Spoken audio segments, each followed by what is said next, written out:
Oke, kemarin gue coba nge-comparein HP 3 jutaan versus HP murah harga 1 jutaan. Gue kasih tahu plus minusnya dari masing-masing tuh seperti apa, ya kan. Dan sekarang pembahasannya 3 juta versus 3 jutaan. Yang satu dari kubu iPhone. Ya, di sini gue ambil contoh dari iPhone SE Gen 2. Gue ambil iPhone resmi lah. Karena yang gue bandingin ini sama Samsung Sen juga, resmi gitu.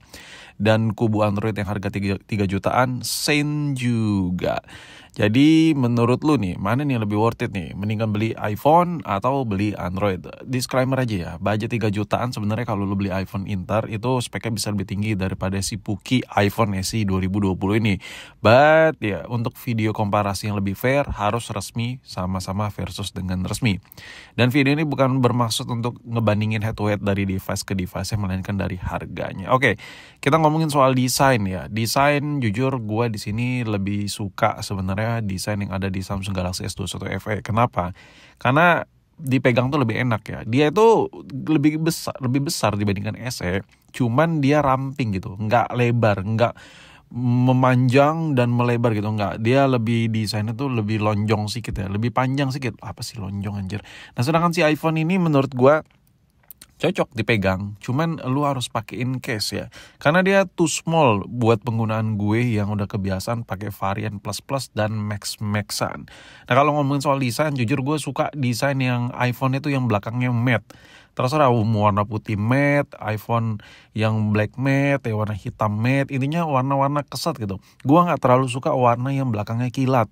Itulah kenapa gue desain lebih suka si Samsung S21 FE, karena belakangnya nggak kilat-kilat kayak iPhone. Nah, ini selera ya, ini selera. Tapi kalau ditanya berasa mewah yang mana, jujur gue lebih pegang iPhone. iPhone lebih berasa mewah ketimbang Samsung Galaxy S21 FE. Tapi ini cuman apa ya, point of view dari sudut pandang satu model ya. Kalau lu ibahin budget 3 jutaan beli mantan flagship dari Android lain, jelas banyak banget desain yang berasa mewah-mewah juga. Ya, ini lebih ke desain dari S21 FE aja. Nah, dan kalau ngomongin soal desain, keren, gantengnya, cakepnya, itu balik lagi ke kesukaan masing-masing. Jadi bacotan gue yang di menit-menit ini nggak relevan buat kalian semua. Tapi di sini gue kasih tahu aja lah apa yang ada di otak gue lah, ya kan. Nah, kalau ngomongin soal desain yang eksklusif, desain mewah, jelas kenapa Samsung nggak bisa nyanyiin sama si iPhone SE 2020 ini. Jawabannya simple boy, karena ini masih pakai basic dari desain iPhone 8 ya, which is iPhone 8 tuh mantan flagship bukan sembarang flagship. Kalau nggak ada iPhone 8, iPhone SE nggak bisa sampai ada 3 generasi.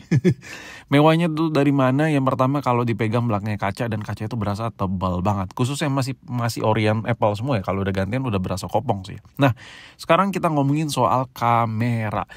Ini agak sedih sih, kalau ini berlaku untuk semua ya, hampir untuk mayoritas rata-rata iPhone dan hampir untuk mayoritas rata-rata Android. Ini bisa jadi pacuan utama kalian, referensi utama lah maksud gue.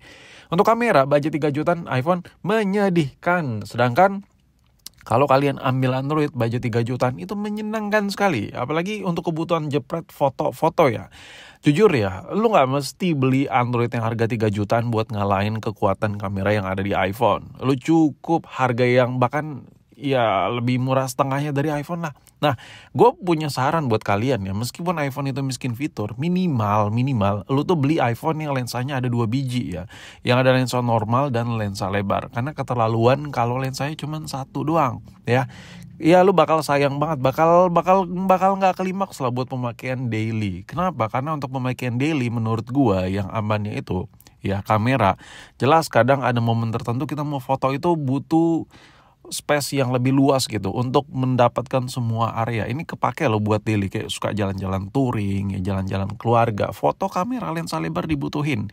Nah, lu budget 3 jutaan milih iPhone yang resmi, jangan harap. Kecuali Inter ya, lu baru dapat tuh iPhone 11.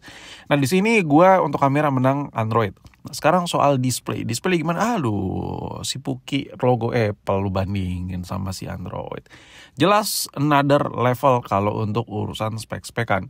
Tapi kalau build quality, lu jangan anggap remeh Apple ya. Ya, namanya juga mantan flagship. Nah, gue kasih gambarannya gini deh. Gue udah sering banget bahas masalah display ya. Misalnya gini, kalau lu butuh yang buat ngegamenya enak, lu jangan melulu lihat dari performanya, lu lihat juga dari displaynya itu seperti apa. 60Hz, 120Hz. Nah, yang kedua ukurannya jangan terlalu besar. Dan permasalahannya yang ada di iPhone itu nggak ada masalah di situ, masalah di 60Hz-nya, layarnya kayak tai.